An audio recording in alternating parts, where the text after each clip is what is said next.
নমস্কার বন্ধুরা, আজকে আমাদের এল্ডার কেয়ার ইন্ডিয়া বৃদ্ধাশ্রমে কিছু জন আসেন। জেনে নেব ওনাদের থেকে যে আজকে মায়েদের সঙ্গে সময় কাটিয়ে ওনাদের কেমন লাগলো এবং কেমন অভিজ্ঞতা হলো আজকে ওনাদের। তো আপনার নাম? প্রকাশ কামার। বাস্তবিক মায়েদের সঙ্গে কিছু সময় কাটাতে পেরে আমরা নিজেদেরকে আনন্দ ভোগ করছি যে বাস্তবিক আমরা পাশে দাঁড়িয়ে ওনাদেরকে খাদ্য বস্ত্র দিয়ে সাহায্য করতে পারছি এবং আগামী দিন আমাদের প্রচেষ্টা আরও যাতে আমরা মায়েদের সেবা কার্যে উচ্চিয়া করতে পারি।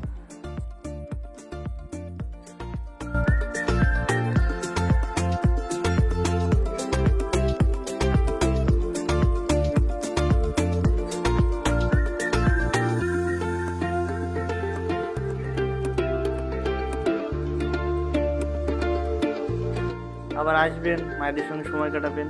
এল্ডার কেয়ার ইন্ডিয়ার তরফ থেকে আপনাদের প্রত্যেকে অসংখ্য ধন্যবাদ।